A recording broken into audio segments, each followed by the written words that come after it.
Donc, ce matin, je continue ma série que je fais quand je viens sur les fondements de la foi. Et on est rendu à parler de l'incarnation. Et généralement, on retient l'incarnation, des messages sur l'incarnation pour le temps de Noël. C'est peut-être la première fois que ça se fait pendant l'été, je ne sais pas. Mais je me dis, si on est assez proche de Noël du campeur, que c'est correct. Fait que ce matin, on va parler de l'incarnation et le fait que Dieu vient parmi nous. Donc, la première chose que je vais aborder, c'est qu'est-ce que l'incarnation? Parce que, évidemment, c'est un gros mot. Hein? C'est pas un mot qu'on utilise tous les jours, l'incarnation. Et puis, c'est une définition simple que j'essaie de donner. Quand on parle de l'incarnation, on parle du fait qu'un membre de la Trinité, Jésus, le Fils, s'est fait homme. Et qu'en se faisant, il était à la fois homme et Dieu. 100% homme, 100% Dieu. C'est ça qu'on veut dire quand on parle de l'incarnation. Dieu, un membre de la Trinité, est venu sur terre et il est devenu un homme. Et ce qu'on va parler ce matin, c'est de tout ce que ça implique. On va essayer d'avoir une meilleure compréhension de ça, essayer de se tenir loin des erreurs qui sont souvent faites par rapport à cette doctrine-là, et qu'est-ce que ça veut dire pour nous, comment est-ce que ça peut nous encourager même aujourd'hui. Donc, premièrement, première question, c'est comment est-ce que les gens savaient que Dieu allait être incarné? Comment est-ce que les gens savaient que Dieu allait venir parmi nous? Est-ce que avant que Jésus y vienne, il y avait une bonne période d'histoire avant ça? Et est-ce que les gens savaient? Est-ce que les gens savaient que Jésus allait venir? Oui, ils savaient. Il y avait eu plusieurs prophéties. La première prophétie de tout ça, c'est Dieu lui-même qui l'a faite. C'était dans Genèse 3. Genèse 3, chapitre 15. C'est tout de suite après le premier péché de nos premiers parents. Genèse 3, 15, où on peut même y tourner. Je pense que ce serait bon. On ne tournera pas à tous les versets ce matin parce que j'en ai vraiment beaucoup. Mais celui-là, on pourra y aller. Genèse 3, 15. Donc, c'est tout de suite après le premier péché. Dieu dit, il parle à Satan qui était dans la forme d'un serpent. Il dit, « Je mettrai l'hostilité entre toi et la femme, entre ta descendance et sa descendance. Celle-ci t'écrasera la tête et tu lui blesseras le talon. » Donc, il allait avoir un descendant de la femme qui un jour allait détruire le serpent, qui allait détruire Satan, mais qui allait être blessé. Donc, ça dit qu'il allait lui blesser le talon. C'est un peu un langage imagé. Jésus, je ne crois pas qu'il y a eu littéralement le talon blessé nécessairement. Peut-être quand il y a eu les clous, je ne sais pas. Mais bon, c'est un peu un langage imagé, dans le sens que Jésus, oui, il a été crucifié, mais il n'est pas resté crucifié. Donc, oui, il a été blessé en cours de route, mais il n'est pas resté blessé. Une autre prophétie, Ésaïe 7,14, celle qu'on lit toujours dans le temps de Noël, il allait naître d'une vierge. Hein? Voici la vierge enfantera, la vierge aura un fils. C'était une autre prophétie qui avait été faite. Aussi un autre dans Michée 5,2, ça allait être à Bethléem qui allait naître. Hein? Là où le roi David était né, où il avait grandi, Jésus allait naître dans la même ville. Le Fils de Dieu allait naître dans la même ville. Et j'en saute beaucoup. Beaucoup de prophéties partout dans l'Ancien Testament nous montrent que Jésus allait venir et toutes les choses qu'il allait faire et qu'il allait sauver son peuple. Maintenant, comment est-ce que ça s'est fait? Les gens savaient que le Dieu allait être incarné. Maintenant, comment est-ce que ça s'est fait? J'étais un peu trop vite. Désolé. Voilà.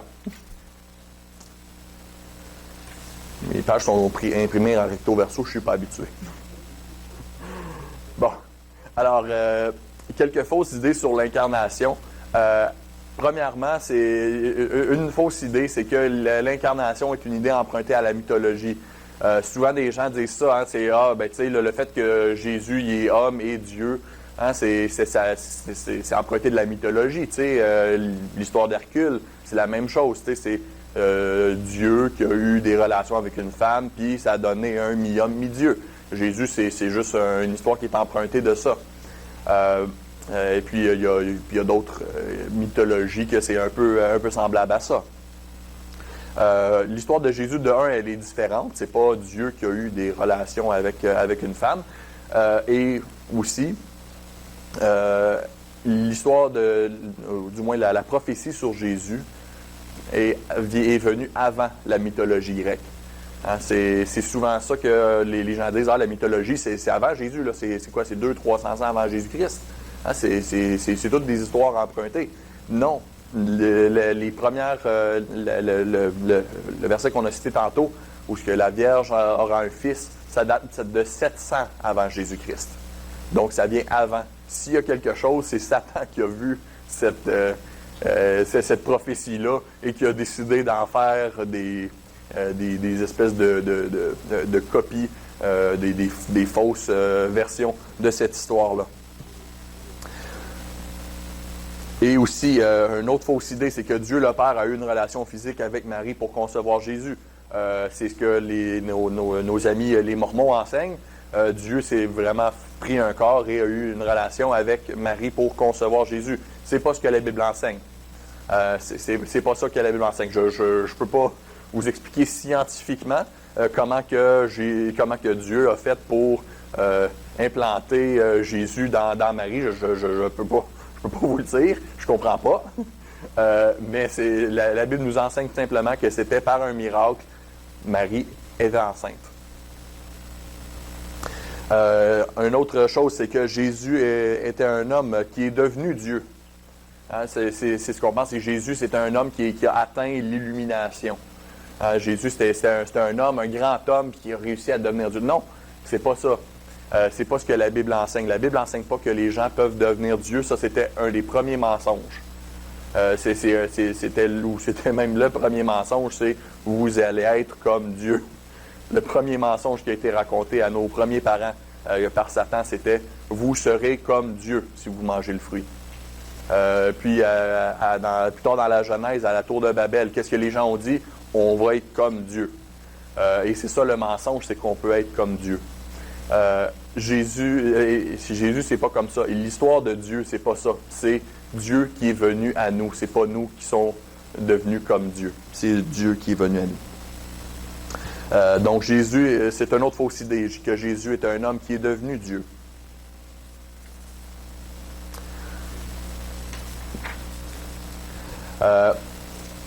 Donc comment est-ce que ça s'est fait, l'incarnation? Comment est-ce que Jésus est devenu un homme? Comment est-ce que le Dieu de toute éternité est devenu un homme? Tout d'abord, on va regarder dans Jean chapitre 1. Jean chapitre 1.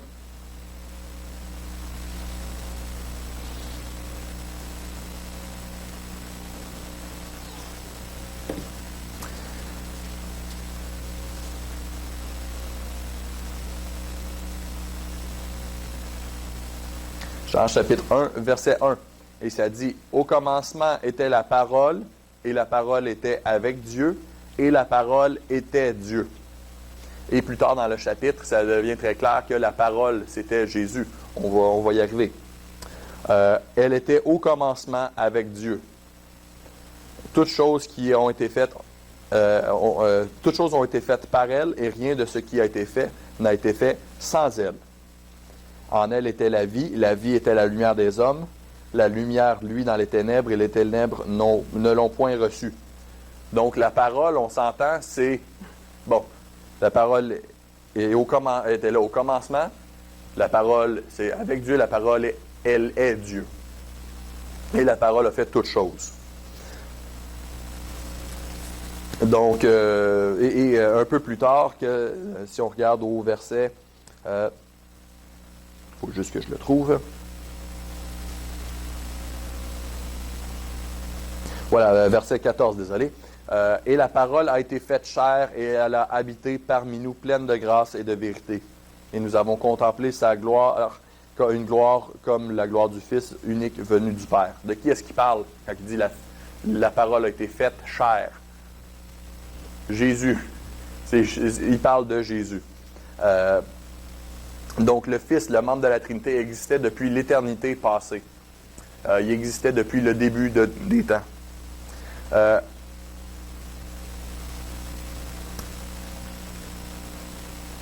Et il est descendu de son trône pour venir à nous. C'est ça que, c'est comme je disais, Dieu, le Fils, c'est ça qu'il fait. C'est pas nous qui devons aller, qui allons à Dieu. C'est Dieu qui est venu à nous. C'est ça l'histoire de la Bible. C'est Dieu qui est descendu de son trône pour venir à nous, pour nous sauver. Il s'est fait homme. Et là, je rentrerai, comme je disais, je ne rentrerai pas dans scientifiquement comment est-ce que ça s'est fait. Je ne le sais pas. Je ne comprends pas. Tout ce que je sais, c'est qu'il s'est fait homme. Ça a commencé par un petit embryon dans le ventre de Marie. C'est jusqu'aux petites cellules. Et il a commencé à prendre de la croissance dans le ventre de Marie. Et elle, c'était une jeune fille qui était vierge. Donc, Jésus n'avait pas de père terrestre. Il n'a pas été fait comme tout le monde ici a été fait. À cause de ça, il était donc à la fois homme et Dieu. Il n'y avait pas de père terrestre, il y avait une mère terrestre. Donc, il y avait à la fois la nature d'un homme, la chair d'un homme, et il y avait l'essence de Dieu. Maintenant, c'est beau tout ça. On peut se dire, bon, OK, bon, désolé, j'étais à la mauvaise page encore. On peut se dire, bon, c'est beau tout ça. Tu nous dis que Jésus est à la fois homme et Dieu. Comment est-ce qu'on le sait que Jésus est à la fois homme et Dieu? Est-ce qu'on a des preuves de tout ça? Premièrement, donc, comment est-ce qu'on sait que Jésus était vraiment humain? On va commencer avec le côté humain. Comment est-ce qu'on le sait? Premièrement, et là, c'est là qu'on n'ira pas dans tous les versets, mais premièrement, Jésus, il est né. Hein? C'est la première chose pour être humain, c'est de naître. Hein? Donc, Jésus, il est né. Luc 2, 6 et 7, des passages que si vous êtes à l'Église depuis moindrement de temps, vous les connaissez, on les lit à tous les Noëls. Jésus, il est né. Il a grandi. Luc 2, 52, ça nous dit qu'il a grandi. Il a eu faim à différents moments et soif. Matthieu 4, 2, c'est quand Jésus avait été dans le désert pendant 40 jours et il n'a pas rien mangé. Il a eu faim. Hein? Ça, c'est un être humain, c'est d'avoir faim. Il a eu soif aussi. Donc, quand il était sur la croix, il avait perdu beaucoup de liquide dans son corps. Il a eu soif. Encore une fois, c'est quelque chose... si quelqu'un était un Dieu qui est en train de tricher à travers de sa vie puis de juste sembler humain, il n'y aurait pas la faim et la soif. Il a dormi. Il pouvait être fatigué. Hein, la Bible nous dit que une fois pendant une tempête, il était tellement fatigué qu'il était au fond du bateau et il dormait. Donc, il a dormi comme un être humain. Il avait le sens de l'humour. Une autre chose que les êtres humains ont. Luc 18, 25, c'est le verset où ce que Jésus dit, il est plus facile pour un chameau de passer par le trou d'une aiguille que pour un riche d'entrer dans le royaume des cieux. Et puis beaucoup de personnes ne sont pas capables de voir que Jésus avait le sens de l'humour. Et puis là, ils ne comprennent pas que ça, c'est supposé être drôle. Là, il passait par un chameau passe par le trou d'une aiguille. Ça se fait pas. C'est ça la joke. OK, c'est impossible. Bon. Mais, donc, puis il y a aussi beaucoup de monde qui ne comprennent pas que Jésus a le sens de l'humour. Il disait, le trou d'une aiguille. Ça devait être parce qu'il devait avoir une porte dans la ville de Jérusalem qui était tout petite, qui avait surnommé le trou d'une aiguille.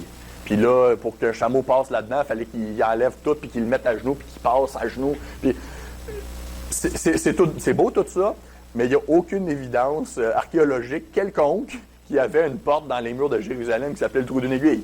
Vous l'avez peut-être déjà entendu, je me l'ai fait enseigner, je me suis déjà fait enseigner ça, mais non, c'est pas vrai, il n'y a aucune évidence archéologique, quoi que ce soit, qu'il y avait une porte dans la ville de Jérusalem qui s'appelait le trou d'une aiguille. Non, c'est une joke. C'est une joke. OK? Il parle vraiment, littéralement, du trou d'une aiguille, que c'est tout petit. Puis un chameau, ça passe pas dedans. C'est ça qui est supposé être drôle. Donc Jésus avait quand même un certain sens de l'humour. Il a pleuré. De l'autre côté aussi, il était capable d'avoir des émotions. Jean 11, 35, le verset le plus court de la Bible, c'est 2 mots, Jésus pleura. Jésus, il a pleuré. Quand il était triste, il pleurait. Et aussi, il a souffert et il est mort. Hein, il aurait pu faker tout ça, mais on ne peut pas faker la mort. Ça, c'était du vrai. Jésus a souffert et il est mort. Et s'il y a bien quelque chose qui nous prouve que Jésus était humain, c'est le fait qu'il est mort. Maintenant, comment est-ce qu'on sait que Jésus était vraiment Dieu? Jean 1,1 nous dit, il était vivant de toute éternité, il était vivant depuis l'éternité passée. Et au commencement était la parole était avec Dieu et la parole était Dieu. Au commencement, elle était là avec Dieu au commencement. Donc depuis toute éternité, depuis aussi loin qu'on pourrait aller, si on pouvait prendre une machine à voyager puis aller à 1000 milliards d'années dans le passé, Jésus serait là. Il serait là. Il était vivant de toute éternité. Il a dit être le « je suis » dans Jean 8, 58. Donc, il a dit être le « je suis » qui était... ça, si vous vous souvenez, dans une histoire dans Exode où ce que Dieu se présente à Moïse. Et puis, Moïse lui dit « Quel est ton nom? » Il y a un buisson qui était en feu, mais le feu ne consommait pas le buisson. Et Moïse dit à Dieu « OK, t'es qui? Qui est-ce que je dis que t'es aux gens qui vont me demander ton nom? » Et puis Dieu lui répond « Je suis qui je suis. » Jésus faisait référence à ça dans Jean 8, 58. Il a dit une fois j'étais là avec Abraham et puis les gens autour ils disaient ben là, tu connais pas Abraham? Tu n'as même pas 50 ans. Et puis, Jésus a répondu, avant qu'Abraham ne fût, je suis. Pas j'étais, je suis. Et il faisait référence à ce passage-là, exactement. Donc, il a dit être le je suis. Et ça, c'est aussi, dans la langue originale, le je suis, c'est un temps de verbe qu'on n'a pas. C'est dans notre français ou en anglais, ou aucune langue est représentée ici, à ce que je sache. C'est un temps de verbe qui veut dire « j'étais, je suis, je serai ». Donc, c'est ce que Jésus est en train de dire. Avant qu'Abraham ne fût, je suis. Donc, il a dit être « je suis ». Donc, il a dit qu'il était Dieu. Mais maintenant, qu'est-ce qu'il a fait pour prouver ça? Eh bien, il a fait des miracles. Je n'ai pas mis de référence. Vous pouvez aller lire les évangiles, Matthieu, Marc, Luc, Jean, si vous ne me croyez pas. Il en a fait des miracles. Il en a fait en masse. Il a accompli des prophéties. Ça, c'est une autre chose qu'il a fait pour prouver qu'il était Dieu. Il a accompli toutes les prophéties dans l'Ancien Testament qui étaient à son sujet. Les seules qu'il n'a pas accomplies, c'est celles qu'il va accomplir quand il va revenir. Il a accompli des prophéties. Et plusieurs aussi, c'était des prophéties que ça n'aurait même pas été dans son contrôle. C'est pas comme si il a passé à travers toute sa vie et disant « Ah, OK, là ça dit que dans la Bible que je vais me faire crucifier. Fait que je vais aller à Jérusalem pour me faire crucifier. » Même si Jésus faisait ça, il y a d'autres prophéties que Jésus, s'il n'était pas Dieu, il n'y avait aucun contrôle. Des prophéties comme le fait qu'il est allé en Égypte quand il était jeune, quand il était bébé. Il a été en Égypte. C'est une prophétie qui avait été faite dans l'Ancien Testament. Jésus, quand il était bébé, s'il n'était pas Dieu, c'est pas lui qui contrôlait ça. Le fait que quand il était sur la croix, on a séparé ses vêtements entre les soldats qui l'ont crucifié.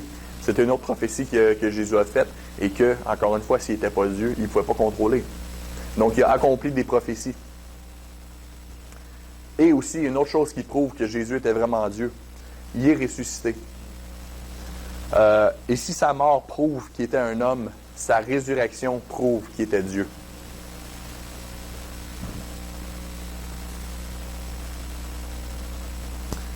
Et aussi, Dieu le Père et les démons s'entendent qu'il est le Fils de Dieu. Une autre histoire dans les évangiles, c'est quand Jésus a fait face à un homme qui avait des démons dans lui.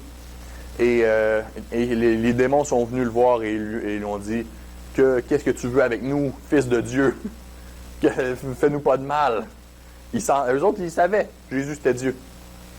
Et Dieu le Père aussi, quand Jésus a été baptisé, Dieu le Père a dit « Ceci est mon Fils, en qui j'ai mis toute mon affection. » Donc Dieu le Père et les démons s'entendent qu'il est le Fils de Dieu.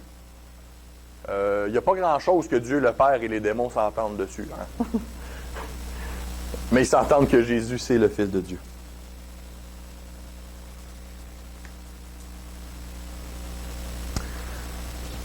Donc, qu'est-ce que ça change? Qu'est-ce que ça change dans nos vies? Le fait que Jésus soit à la fois homme et Dieu.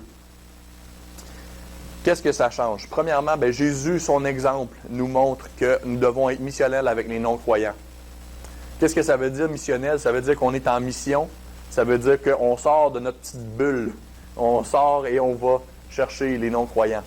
Jésus nous a démontré son exemple. Son exemple, c'était que lui était confortable au ciel.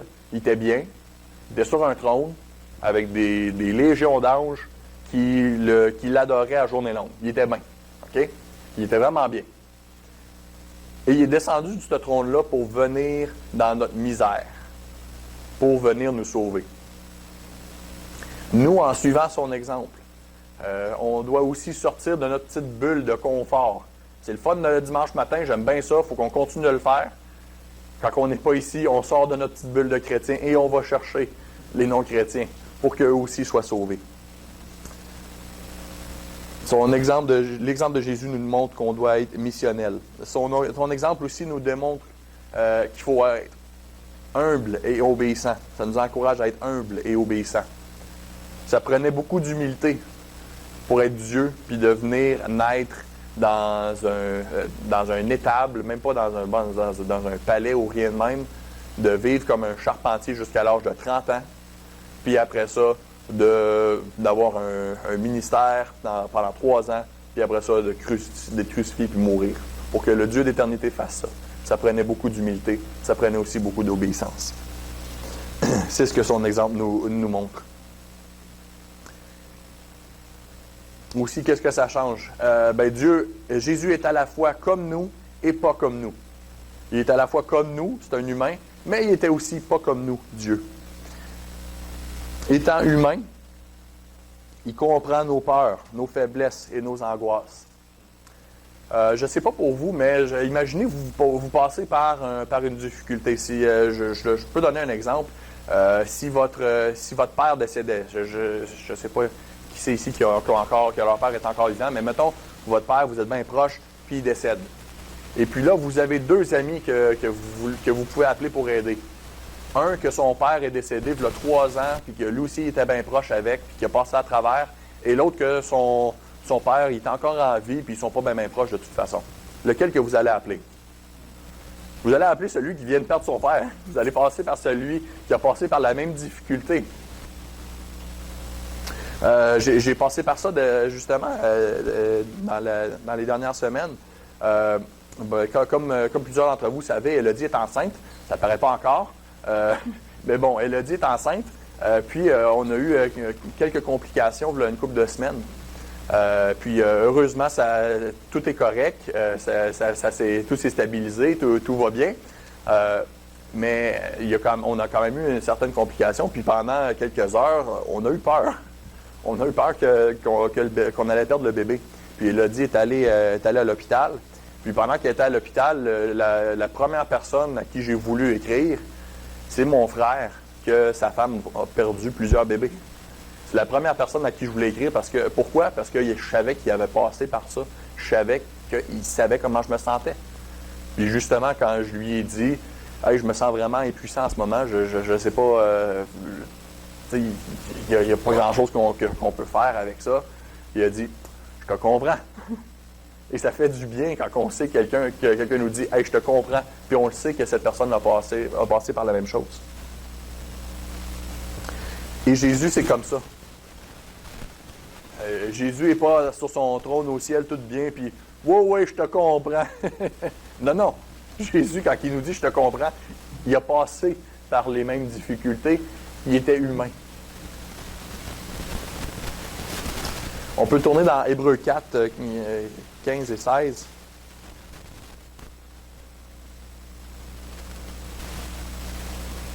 Hébreux 4.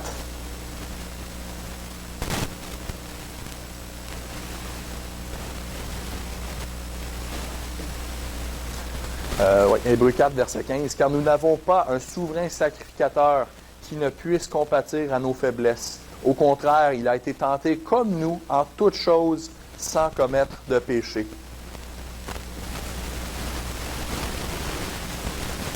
Ce qui est important dans la Bible pour un souverain sacrificateur, c'est d'être capable de s'identifier aux deux parties pour lesquelles il fait la médiation.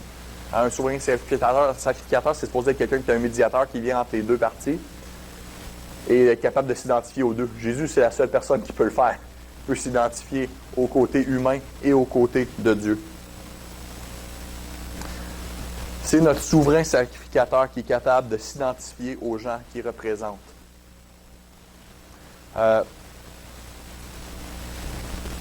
Il est capable. Nous n'avons pas un souverain sacrificateur qui ne puisse compatir à nos faiblesses. Au contraire, il a été tenté comme nous, en toutes choses. Ça me fait penser à cette semaine, je parlais de ce verset-là avec ma femme, puis elle m'a dit, puis tu sais, je disais oui, puis tu sais, Jésus, il a quand même fait confiance à Dieu à travers de tout ça. Puis ma femme, sans trop réfléchir, elle a dit, oui, mais Jésus, il connaissait son avenir. Puis après ça, j'ai dit, ouais, mais de connaître son avenir, ça ne devait pas être une grande source de confort pour Jésus. De connaître son avenir, au contraire, je pense que ça l'aurait dû vraiment lui causer beaucoup d'anxiété. De savoir ce qui l'attendait au bout. Ça devait être épeurant. Nous autres, qu'on va probablement pas passer parce que Jésus a passé, nous autres, on se permet d'être anxieux puis d'avoir peur. Même si ce qui nous attend, c'est pas ce par quoi Jésus a passé. Et Jésus, lui a quand même s'il a eu quand même beaucoup d'anxiété juste avant de se faire crucifier, il a quand même été humble et obéissant envers Dieu. Donc, on peut lui faire confiance. Et non, c'est pas mal d'avoir de l'anxiété. C'est une réaction naturelle. Quand on sait que quelque chose de difficile s'en vient, Jésus l'a vécu. Mais il faut quand même passer à travers et faire confiance à Dieu. Et étant Dieu, il était au-dessus de nous, digne d'adoration, et il a le pouvoir de nous sauver. Il ne faut pas mettre trop d'emphase sur le fait que Jésus est homme. Il ne faut pas mettre trop d'emphase sur le fait que Jésus est juste Dieu. Il faut garder cet équilibre-là, que Jésus est à la fois homme et Dieu. En tant qu'homme, il est capable de s'identifier à nous. Et en tant que Dieu, c'est le seul qui a le pouvoir de nous sauver. C'est le seul qui est digne d'adoration. Il ne faut pas oublier ça, que Dieu est bien au-dessus de nous. Dieu, c'est pas juste notre chumé qu'on va voir puis on lui donne une bonne tape dans le dos. Non, c'est notre Dieu aussi, devant lequel on se prosterne et qu'on adore de tout notre cœur.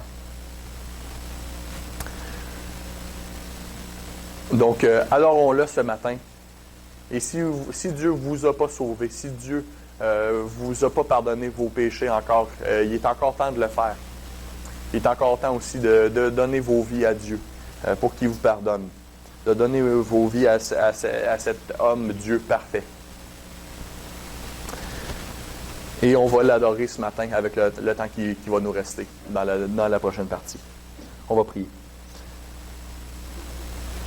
Merci Seigneur Jésus, parce que même si on ne comprend pas tout le mystère de comment Jésus est devenu un homme, on sait que c'est vrai parce que Jésus nous l'a démontré qu'il était homme et Dieu. Merci parce que Jésus est venu mourir à la croix pour nos péchés et qu'il nous a sauvés. Merci Seigneur parce que tu es le seul Dieu qui est digne d'adoration. Amen.